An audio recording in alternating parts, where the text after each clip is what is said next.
Welcome. Delhi की सर्दी। आज का टॉपिक बहुत ही कॉमन टॉपिक है और बहुत सारे लोगों का कन्फ्यूज़न इस पे रहता है कि रिब पेन का मतलब है चेस्ट वॉल में पेन, यानी कि ये रिब केज है, यहाँ से लेके यहाँ तक कहीं भी पेन, फ्रंट पे, साइड में या पीछे की तरफ। ज़्यादातर जो रिब पेन देखने को मिलता है जो वो मेनली साइड में आता है या फिर फ्रंट में आता है, जहाँ पे रिब्स आकर के सेंटर में कनेक्ट होती है स्टर्नम से। ये दो मेन पॉइंट है। और जो सबसे कॉमन कॉज रिब पेन का होता है, जो ऑर्थोपेडिक प्रैक्टिस में मैंने देखा है, ब्लंट ट्रॉमा चेस्ट, यानी कि किसी वजह से आपकी चेस्ट वॉल में इंजरी हो जाए, चाहे निकलते हुए दरवाजे से लग जाए, चाहे भीड़ में धक्का लग जाए, या आपके गिरने के बाद आपको चोट लगने के बाद हो। दूसरा कॉमन कॉज होता है जो यूजुअली फीमेल्स में देखा जाता है, ये जो स्टर्नम का जंक्शन है, यहाँ पे कॉस्टोकॉन्ड्राइटिस होती है। मेनली यंग जो एडोलेसेंस एज में कभी कभी रिकेट्स की वजह से इसका इन्फ्लेमेशन होता है, या फिर फीमेल्स में देखा जाता है कॉमनली कि इनको कॉस्टोकॉन्ड्राइटिस हो रही है। और जो फ्रंट का पेन है, इसके लिए तो सिंपल पेन के लिए मेडिसिन दी जाती है, एंटी इन्फ्लेमेटरी दिए जाते हैं। और अगर कॉज आपका है विटामिन डी की डिफिशिएंसी, तो विटामिन डी दिया जाता है। बट एक्चुअली जो सबसे ज़्यादा देखने को मिलता है कि आप कहीं गिर गए या कोई चोट लग गई, उसके बाद जो रिब वॉल में पेन होता है या रिब केज में पेन होता है, तो पहली चीज़ जो होती है, पेशेंट्स एक्सरे कराया जाता है। एक्सरे में उसको नहीं दिखता है तो उसको आजकल सीटी कराया जाता है। सीटी में बहुत सारे फ्रैक्चर्स नज़र आते हैं और पेशेंट घबरा जाता है। तो पहली चीज़ ये समझिए कि अगर रिब का फ्रैक्चर है, एक आध दो फ्रैक्चर है, तो उससे घबराने की कोई ज़रूरत नहीं है, वो अपने आप जुड़ जाएगा। उसको किसी भी सर्जरी की, किसी भी इंजेक्शन की, स्पेशली कुछ खास करने की ज़रूरत नहीं है। बस उसमें एक ही चीज़ होगी कि आपका पेन रहेगा, और वो पेन ख़त्म होने में कम से कम 3 हफ्ते का समय लगेगा और मैक्सिमम 1.5 महीने में पूरी तरह से ख़त्म हो जाएगा। जिस दिन ट्रॉमा होगा उस दिन पेन मैक्सिमम होगा और डे बाय डे वो कम होता जाएगा।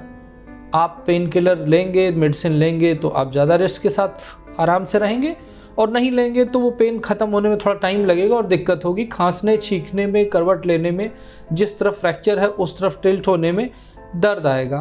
तो ये जो चीज़ें हैं इसका ख्याल रखना चाहिए। और अगर मान लीजिए कि 4-5 रिब्स भी इधर की टूट गई हैं या किसी भी डायरेक्शन की टूट गई हैं, तो उसके लिए किसी सर्जरी की ज़रूरत नहीं होती। मेजॉरिटी 99% तक रिब अपने आप यूनाइट हो जाती हैं, 1.5 महीने में बिल्कुल ठीक हो जाती हैं। अगर रिब टूट करके इधर उधर भी हो गई है तो भी जुड़ जाती है। तो मेरी रिक्वेस्ट है सारे पेशेंट से कि don't try to treat your own CT film और एक्सरे फिल्म। अगर किसी की रिब्स फ्रैक्चर हैं, उसको सांस लेने में कोई दिक्कत नहीं है, वो ठीक से सांस ले रहा है, वॉक कर रहा है, बातचीत कर रहा है, और उसको कोई तकलीफ नहीं है एक्सेप्ट पेन, यानी सांस नहीं फूल रही है, तो उसको बिल्कुल घबराने की ज़रूरत नहीं है। कभी कभी, वेरी रेयरली, कभी कभी रिब फ्रैक्चर होता है और वो प्लूरा को पंचर कर देता है, तो न्यूमोथोरेक्स हो जाता है, तो उसमें सांस लेने में दिक्कत आएगी, सांस फूलने लगेगी। वो एक सेपरेट सिचुएशन होती है।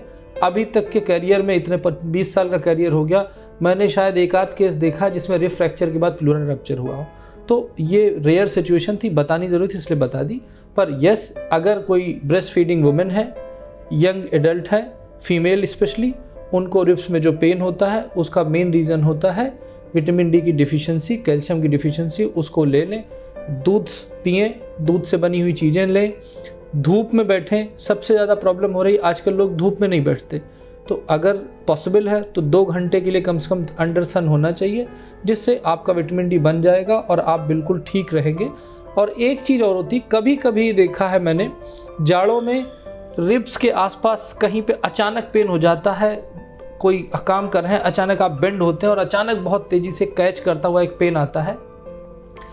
इसका रीज़न ये होता है कि यहाँ पे बहुत सारी मसल्स, टेंडन्स वगैरह अटैच होते हैं, उसमें कभी कभी स्प्रेन आ जाता है, जिसकी वजह से होता है।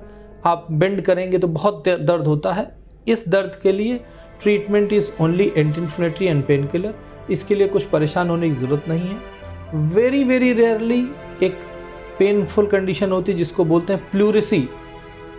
मैं इसके बारे में नहीं बताऊंगा क्योंकि मुझे नहीं लगता कि इसके बारे में मरीजों को जानने की ज़रूरत है। ये डॉक्टर डिसाइड करेगा कि उसको प्लूरिसी का पेन है या नहीं, क्योंकि अगर प्लूरिसी का पेन है तो उसका इलाज बिल्कुल डिफरेंट होता है, उसके लिए परेशानियों की ज़रूरत नहीं है। कभी कभी क्या होता है, यहाँ पे स्टर्नम के पास क्लेविकल जहाँ जुड़ती है वहाँ पे दर्द होता है, 3 हफ्ते 4 हफ्ते या 1.5-2 महीने से ज़्यादा का दर्द होता है, तो वो ट्यूबरकुलोसिस हो सकती है। इसकी डायग्नोसिस के लिए यहाँ का MRI किया जाता है, और अगर MRI क्लियर है तो यू आर फिट, और अगर MRI में कोई इन्फेक्शन आया है तो you are having tuberculosis. Thank you very much, best of luck and जय हिंद।